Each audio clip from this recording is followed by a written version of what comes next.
Hi, my name is Allison Tebow. I'm a licensed dietitian nutritionist and the founder of VivaTotalHealth. Today, you're going to step into a day in the life of me and what I eat, my physical activity, and how my blood sugar responds to all that stuff.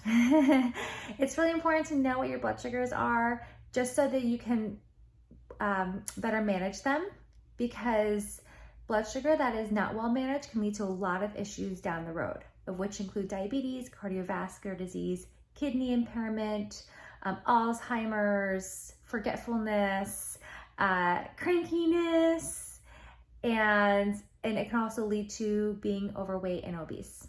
Diabetes is on the rise, and so are these other inflammatory diseases.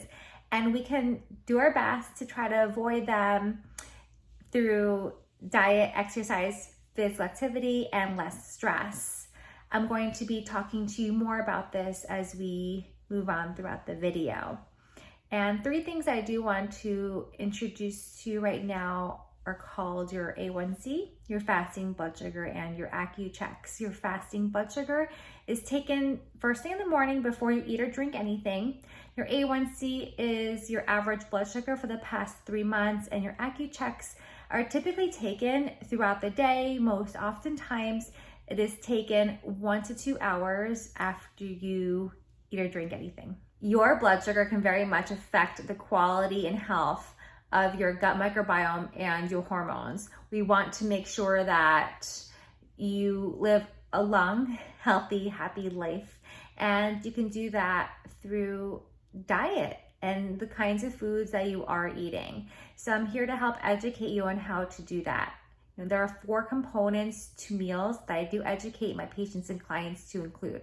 And that includes protein, fiber from all different kinds of vegetables, fruits, and whole grains, as well as leafy greens and healthy fats. In the video, I also talk about using a glucometer and how to read it. But please forgive me, in the beginning of the video, you'll notice that I had nail polish on and then it kind of disappeared, but it's because I took the nail polish off, obviously. But I know if there are type A people like me out there, you're going to notice that. The dates are not entered into the glucometer correctly. I should have addressed that as well.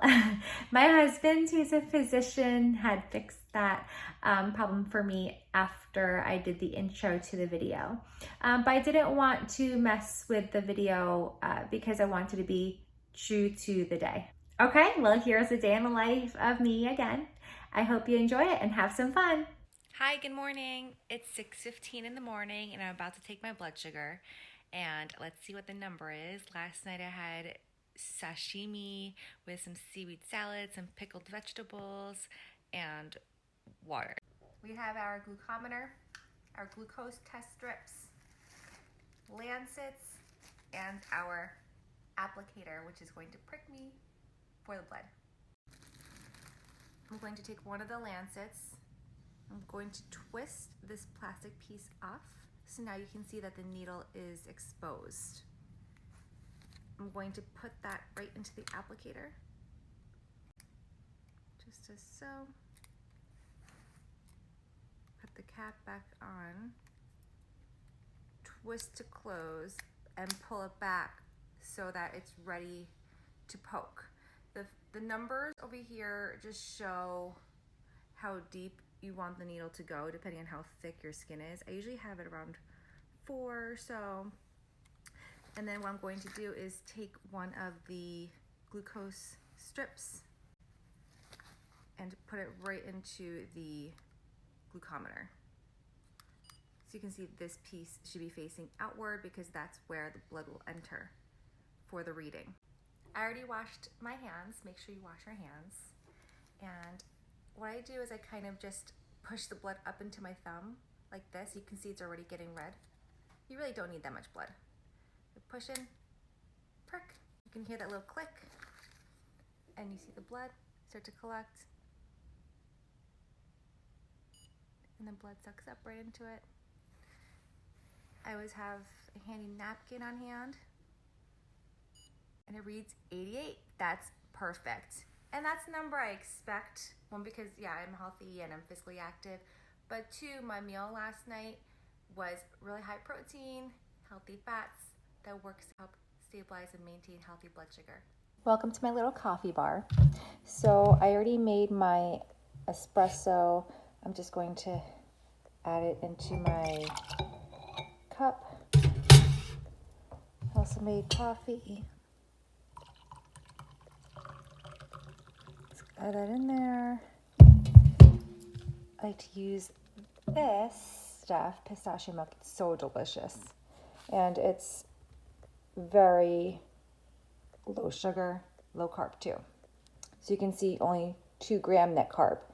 Carb minus a fiber, 2 gram net carb. Going to add that in there. Okay. I'm going to add some cinnamon. That helps to stabilize blood sugar too. So it doesn't add that much of a response. Okay. Going to drink that and then check my blood sugar in about 30 minutes to an hour. Okay, so I drank my coffee. It's about 35 to 40 minutes later. I'm going to check my blood sugar and see how my body responded. Put a strip in the glucometer. Fresh Lancet.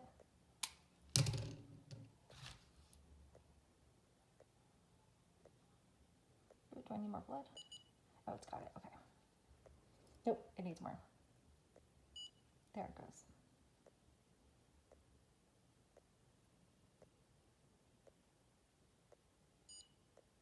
Awesome. That's really great, especially after coffee. Guessing that cinnamon and the pistachio milk helped too. So I just worked out, and we are going to see how my body responded to my workout and check my blood sugar. And you know what's so fascinating to me about the human body and like biochemistry and all of these things is that your body uses different fuel sources for the type of workout that you're doing. So if you're doing more of like moderate exercise or like going for long walks for an extended period of time, your body is going to use more glucose stores, right? If you're doing really intense workouts like HIIT or something like that, your body is going to use more glycogen, and it's harder for your body to use insulin, and that's why the blood sugar tends to spike after intense exercise. Here's some interesting biochemistry for you guys. So during physical activity, your body relies on 2 sources of energy to fuel your workouts, and that is glucose and fat. During the first 15 minutes, your body is using glucose and glycogen stores, right? Glycogen is a storage form of glucose from carbohydrates. As you continue to exercise, the body's liver glycogen stores turn into glucose. After about 30 minutes of exercise, your body starts using fat for fuel. After exercise, your body will naturally rebuild its glycogen stores. Exercise makes your body more sensitive to the effects of insulin. So this actually means that the sugar that's in the blood is going to move more into the cell, and that's naturally going to bring your blood sugar down. This is because with exercise, your body needs more energy. Your cells need more energy. So they need that glucose to fuel them. I'm sure you can tell just from me sitting on my yoga mat that I just did yoga. So let's take my blood sugar. I'll take a strip, put it right into the glucometer, prick my finger.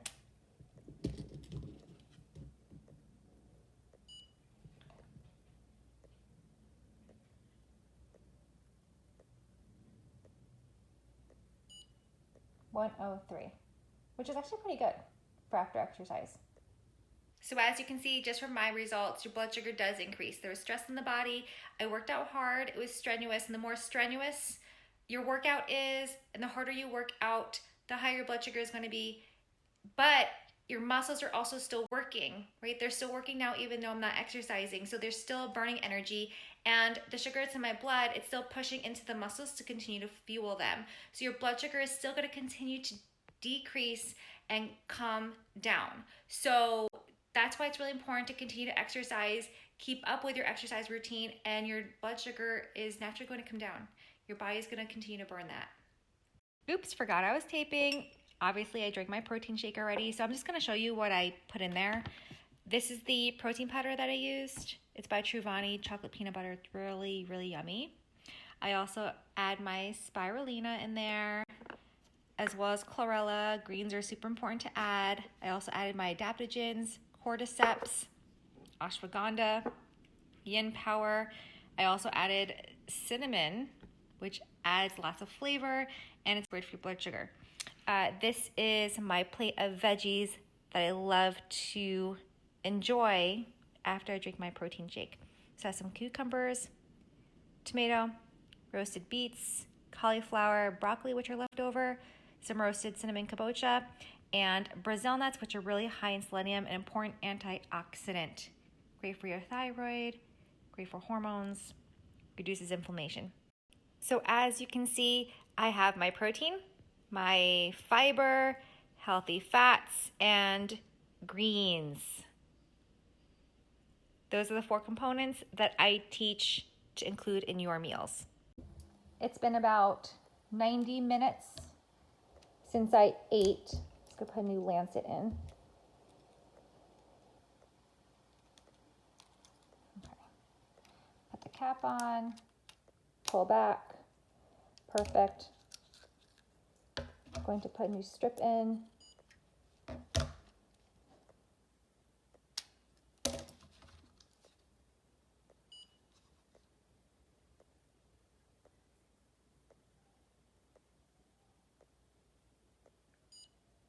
"101 postprandial," which means after eating. That's excellent. 101. So great. So with a postprandial reading of 101, that means my body responded really well to the food. Didn't really affect my blood sugar that much at all. So typically, I'm not diabetic. You want your postprandial to be under 140. If you are diabetic, typically under 180, that's still really high. But with my clients, much lower than 140 if you are not diabetic. That's ideal. I mean, with having this kind of range, I have healthy blood sugar. I'm a healthy person in general.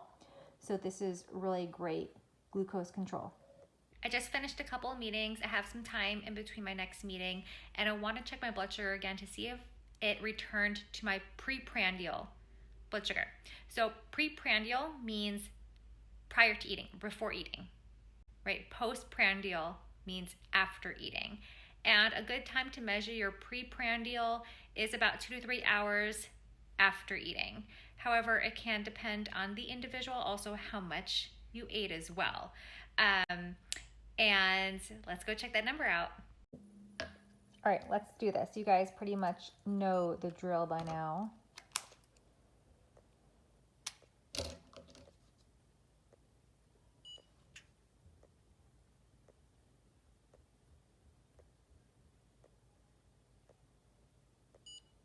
Beautiful. Check that out. 87. That's awesome. Preprandial numbers. Just to talk about this type of blood sugar response, obviously that's healthy blood sugar control. My body was able to come back to more of a homeostatic type of range for blood sugar. That's great blood sugar maintenance. And of course, if my meal was higher in carbohydrates, it'd be much harder to come back to this type of number, because of all those carbs that would have to be processed, used, and I'm sure a lot of it will end up being stored. But because my meal was very low glycemic, my blood sugar was able to come back to normal range. It's 3 hours after I ate my last meal, and I'm really, really hungry, and this is what I put together. This actually took me like 2 minutes. So I always have boiled eggs in the fridge. This is leftover kabocha. The sauteed spinach took me about, 2 minutes. Leftover shrimp, from last night. I put on top of microgreens. So that way you have your protein, fiber, healthy fats, and greens. Perfect combination. All right, here we go. You guys know the drill. It's about an hour after I finished eating. Let's put a strip in there.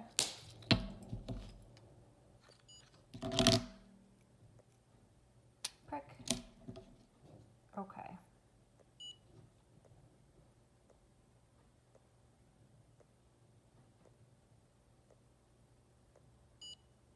$81. Wowza.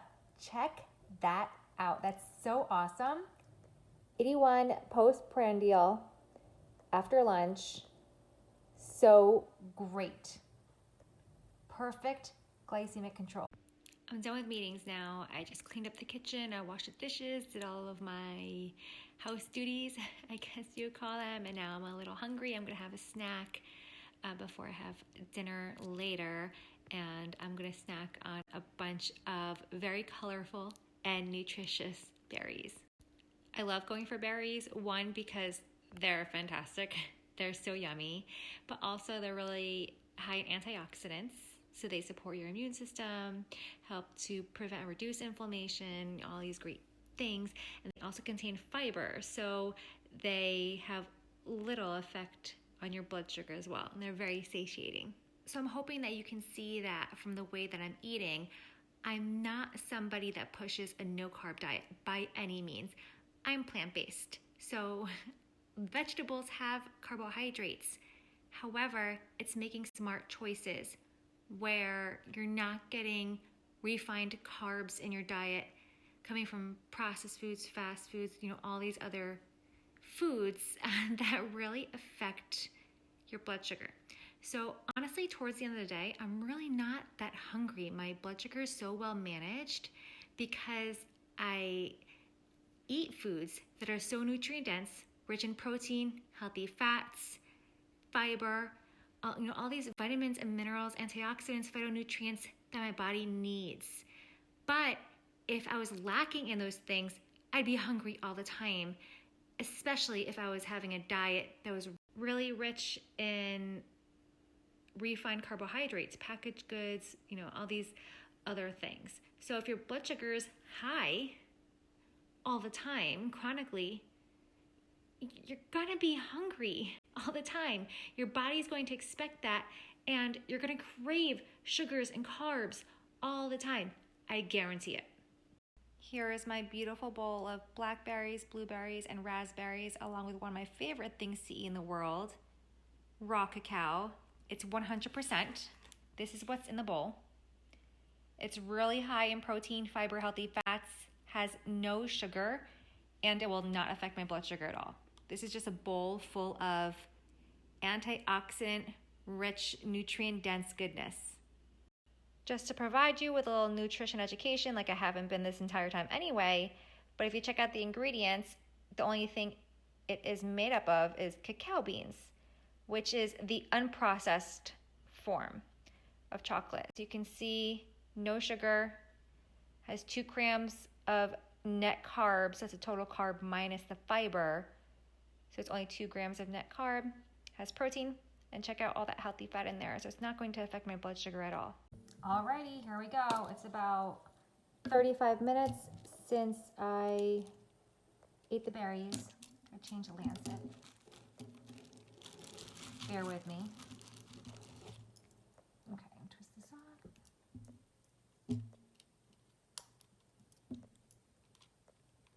Put the cap back on the applicator.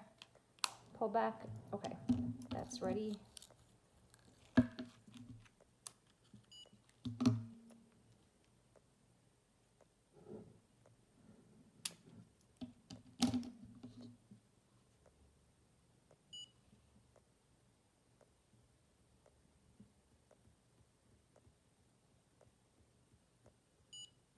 There we go, 92. Very little effect on my blood sugar. It's great. Just to talk about this score a little bit. So the fiber in the berries, even though the berries do have sugar, right? All fruit has sugar content. They all have carb content. So the sugar and carbs should affect blood sugar. However, the fiber slows down the absorption of the sugar.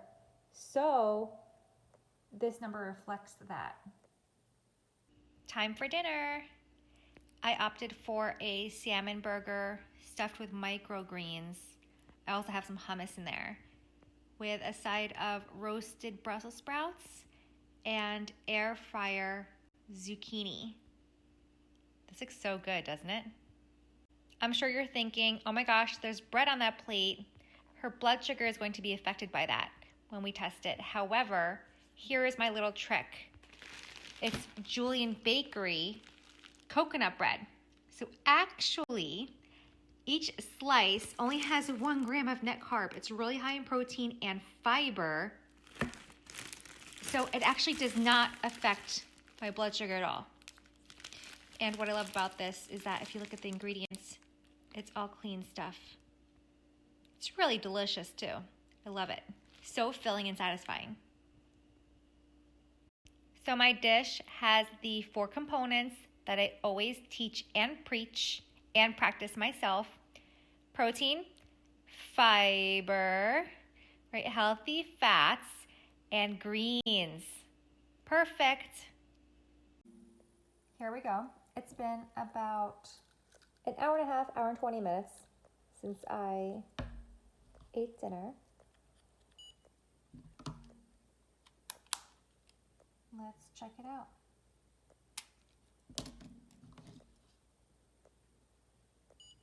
Okay, here we go.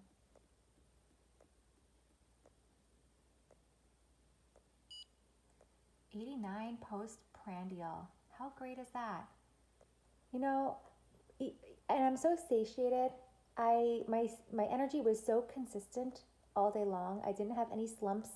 I wasn't tired at all. I slept really well last night. My stress levels are awesome today. Not stressed. And I'm well hydrated. I exercised this morning. I ate really well. And you know what? All of those factors play into your blood sugar. This is great glycemic control. Thank you so much for watching. I hope you learned a few things and were inspired to incorporate more veggies, lean protein, fiber and healthy fats into your meals. Also incorporate exercise, more sleep, less stress, and more fun into your life. I wish you all the best and thank you so much for joining in and watching.